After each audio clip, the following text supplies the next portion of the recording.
Hey guys, Insomnia here with some more AFK Arena. So get ready because as you guessed it, it is time again. We are on the test server and the Abyssal Expedition has returned for the fourth time. So remember, this one is not going to be the beta. It is going to have leaderboards. It is going to have rankings. They have made a lot of adjustments to the Vault of Time. So as you're getting ready to run through this, it's going to be interesting to see exactly what it looks like this time. So looking at the available rewards, they just kept the rewards the same. Unfortunately, no changes in here to the rewards, and unfortunately, no Iran skin. We know for the final expedition last time, we did have an Iran skin when it was released. Unfortunately, this time, no skin, but we do still have the honorable rewards. So essentially with the honorable rewards with the enrollment, you spend 3,000 gems to get into the honorable rewards, as you can see here. If you do hit the Prince title, you will get another 3,000 gems. So these are your bonus gems. As casual, you do not get the bonus gems, so you don't have to pay the initial gems, but you do not get the bonus 3,000 gems. So if you're really focusing on the Vault of Time, make sure that you go for honorable because it is a little bit more of hardcore players that go honorable because they have the expectation of making that Prince. So as you can see, we have less than a day here to go through and finish out the Vault of Time or the registration before the matchmaking starts, which is usually close to another day. So we're going to look at the guide. So this is the old guide that we did with the first rework of the Abyssal Expedition. So now, as we know, this is the second beta version of it. So now this time there will be a leaderboard. So essentially we're going to start, there will be a leaderboard for this one, which is going to be very, very interesting to see. Again, a lot of planning goes into this. So give you some tips and tricks to really make it easier when you start the Abyssal Expedition, because these things have remained consistent through all of the Abyssal Expeditions and everything that we've seen here. So things to do, these are the priorities. As you can see here, there are 7 of them. Capturing enemy tiles path with only 1 to 3 heroes. This really cuts down on stamina. When you start the Abyssal Expedition, you have 10 heroes in total. If you can path with 1 or 2, essentially you're saving more than enough heroes to take the maximum amount of towns or the maximum amount of squares when you first start the Abyssal Expedition. Remember, when you first start, you do not have relics, meaning when you enter the Abyssal Expedition, there are no relics, there's no bonuses, there's nothing of that nature. So you want to go in with your 2 highest prioritized teams to really push the expedition as fast as you can. As you can see here, number 2, use 1 to 2 times speed to kind of gauge the power. If you're going to lose the battle, do not just lose the battle. It will be an absolute waste of stamina. And it's very expensive because you cannot repeat the battle again. Remember, when you do repeat a battle, it does cost 1 of your stamina points to go ahead and retry the battle. That way you just can't sit there and infinitely retry the battle until you get it completed. Number 3, try to get 3 stars from the fight, again with the stamina. When you win a fight within 30 seconds, no hero dying, and you get the victory, they replace 6 of the 12 stamina for the initial tiles that you're using. So you get half of your stamina back as long as you can meet those requirements, which in the beginning is very important because losing 2 stamina, losing 4 stamina with not getting the timer or having hero dies can be very detrimental, especially at the very beginning to start off on the right foot. Number 4, when you get new hero slots, unslot your strongest team when they're out of stamina and put in new slots for 60 stamina, which we'll talk about in a minute. So essentially, when you use your initial 2 teams, you're going to go in with your 2 strongest team comps. As soon as both of those strong team comps, let's say you roll in with the God tier comp and the Arthur Gwen comp, those are your 2 strongest teams. As soon as their stamina is exhausted, go ahead and drop them out. You'll put in another team that you're going to be focusing on, which again, we'll talk about in a minute. And that will be the teams going forward. So number 5, connect your tiles to the boss and settle. Settling next to a boss or settling in a tile connected to the boss will give you a 5% damage bonus, which is very important because like all things as they scale with your relics, 5% is a lot to scale. Garrison a hero on the tile you start on. When you enter, you own one tile. There is not a hero on the tile. It is actually empty. So right from the beginning, you will be losing essence if you do not garrison a hero. And of course, set faction gear and elder trees for the heroes built or the path that you're going. A lot of players don't do this, but faction gear on specific heroes. So if I'm going with the celerity tree, put my faction gear on the celerity heroes. Make sure that I build my tree for celerity heroes. The diamond cost can be significant if you're respecking all of the elder tree, but for the couple hundred that you're spending, it is worth it. And that is one of the reasons why we progress so fast and do so well in the Abyssal Expedition. When you're spec'd for the specific tree that you're building, it will make a big difference. And of course, we'll go over the things not to do, the big red section here. Do not waste stamina fighting cursed tiles if you don't have the power to clear them.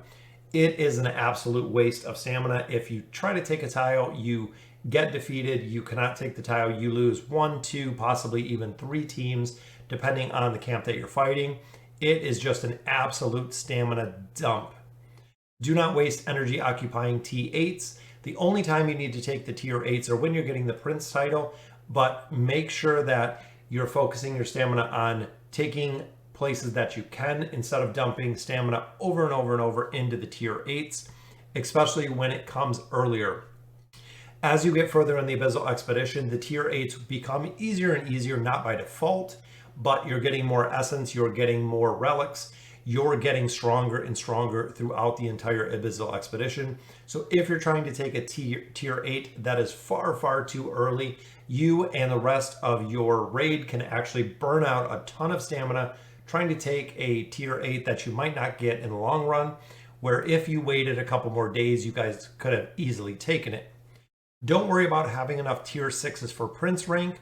Once the leaderboard is locked in, you can abandon and retake. This has been the case with all the Abyssal Expeditions, so if you still need a specific tile, if you own one, you can just get rid of it, retake it, get rid of it, retake it to go ahead and hit that title to get the rewards and to level up.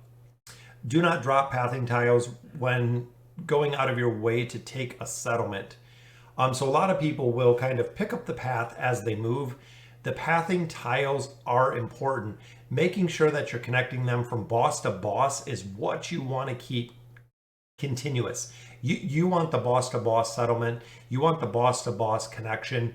Once you hit the boss to boss, all of the older ones, which I'll show you a little bit on the map, you can actually drop. Do not snipe tiles others are pathing towards, which with the update, number 5 was one of the really big problems that people were having, was running over and sniping tiles. Now, if there is a tile that is next to you, it has a cooldown timer. You can delete the cooldown timer, drop the cooldown timer, whatever it may be. But if you are pathing specifically, you are going to get the cooldown tower. So the cooldown timer, you're going to get the first crack at anything that you path to as long as you took that last path. Doesn't mean people still can't, when you're waiting on stamina, actually take the tile if the timer is up. You just have to be cognizant of that. But the sniping the tiles has been addressed every single Abyssal Expedition. So I'm hoping at this point it is a lot better. Number 6, it is a waste of stamina upgrading tier by tier. We have said this from the beginning, going from a village 1 to a village 2 to a village 3 is not worth it. Aim to go up a minimum of 2 grades every time. So if you drop a village 1, you should be taking a village 3. If you drop a village 3, you should be taking a city 2, so on and so forth, making sure you're going up 2 grade tiers every time, 4 to 6, 5 to 7, whatever it may be, except the 8s, because remember the 8s are going to be the priority towards the end when you have the strongest relics. So now let's get into the trees. So this is a crazy amount of heroes, but we know we need celerity, we know we need sorcery trees. Those are the 2 big ones that kind of make the difference between fighting Ainz and Albedo when we get to the end. So essentially, let's say you have every hero in AFK Arena. So I have every celerity hero, I have them built, I have them maxed out, I have furniture, I'm an absolute whale, have everything built. So essentially coming into the Abyssal Expedition as a celerity, if this is the tree that you're going with, you've built this, you've reset your elder tree, you have your points in celerity, and an off tree. Don't put everything in celerity because it's very, very expensive. Usually celerity with substance. Substance is really the support class that you'll see here. We do have support when it comes to the twins, when it comes to Taylene, when it comes to Rain, when it comes to Rowan. There are substance heroes in here, meaning that you will still use a little of the substance tree, not off the bat. Off the bat is all celerity heroes, as you see here. Looking at this, prioritizing your heroes. So essentially even out of this team comp. So I don't have Athalia built. Okay, we'll look at the next line down here below the boss line. I'll take Kelthar, I'll take Kaz if I have it. Verk does really well, Gwen does really well. Just kind of rotating the heroes into the celerity. If you're out of heroes with the celerity, pick up some of the sorcery heroes. The big reason for this is being able to actually do damage to Ainz and Albedo. Either one. So there might be a point where you have to put in a team of sorcery heroes just for the fact the raid does not have enough sorcery heroes, or you're doing way too much damage to one boss or the other. So making sure that you can kind of pivot if you don't have it planned with the other people in the raid on who's going to be sorcery, who's going to be celerity, who's going might, what the builds are going to look like. That way you can actually have people slow down or speed up attacks if you do have to catch up. Same thing with the might. So popping in all of your might heroes here. This little box, so the actual middle box, do not use them. These are what staves stamina until you hit the final boss. Once you hit the final boss, you can actually run him over relatively quick, because once you get there, you probably have days and days and days of stamina built up on these heroes to go ahead and do a ton of damage in a very short amount of time when you hit the final boss. The rest of the heroes, again, you kind of fill in where you can, depending on the heroes you have and how far you actually are. Go ahead and fill in with those heroes and continue on the expedition. The expedition itself is a little bit time consuming. It does take some time. It does take quite a bit of gameplay, especially playing it probably twice a day at minimum, just to make sure you're staying up with the raid, make sure you're staying up with the expedition, and you're also building heroes, upgrading your tiles, everything that you need to do. So looking a little bit further, this is the pathing. Now the timeline, this is the old guide that we had. So this timeline completely shot. The pathing plan is changing as well. Lilith has adjusted the pathing plan when it comes to the new Abyssal Expedition. So these are actually going to be shorter between the bosses. And then from these gates with Oden and Namora, it is going to be a shorter, more direct path as well.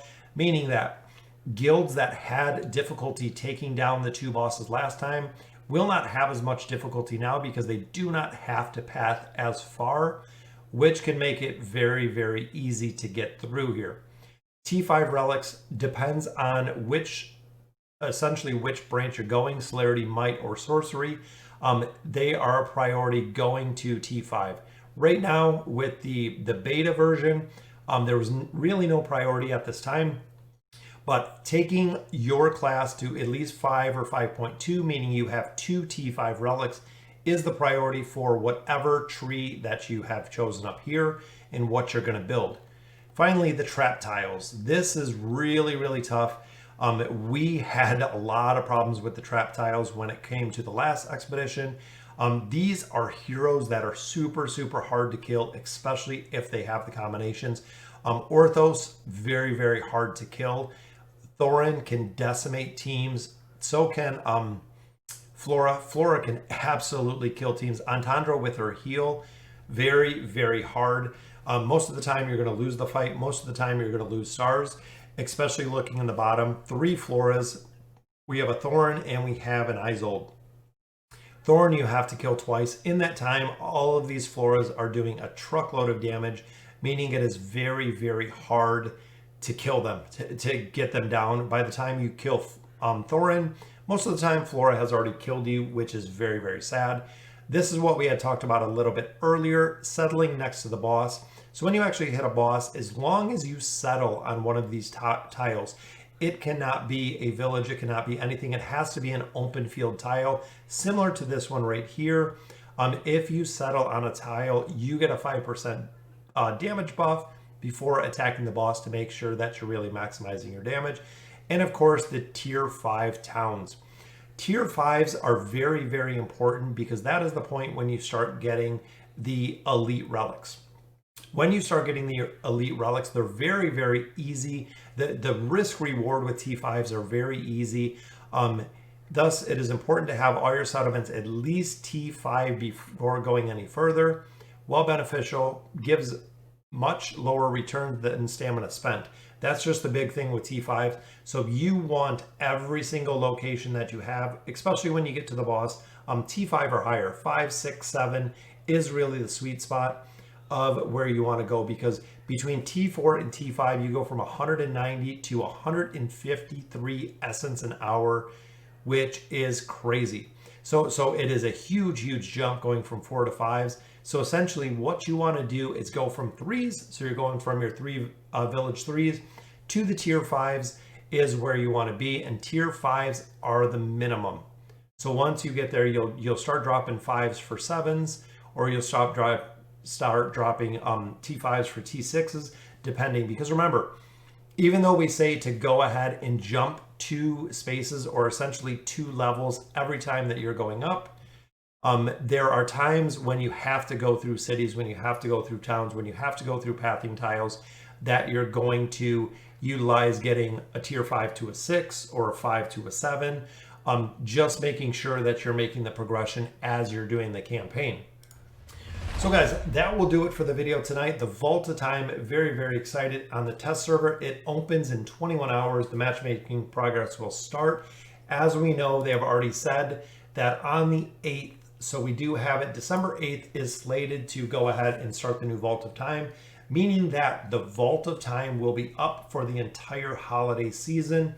So you will have a little bit of time, whether you're out of school, whether you work, vacation, family. The Vault of Time will be up during the holiday season, so you can actually put a little bit more time into it. And this one is going to be for real.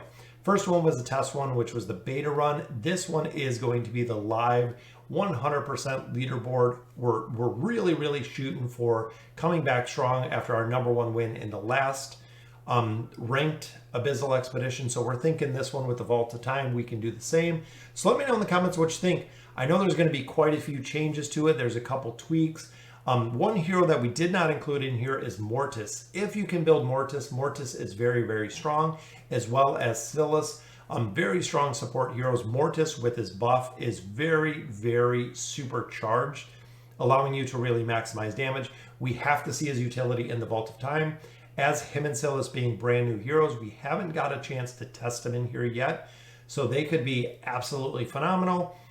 Mortis might absolutely fall right on his head, but with his buff and what we're seeing initially, especially with the Battle of Blood and the strength that he brought there, pretty much if you pulled Mortis, you won the Battle of Blood match that you were fighting, which was very, very overpowered, which we're hoping the exact same goes for the Vault of Time.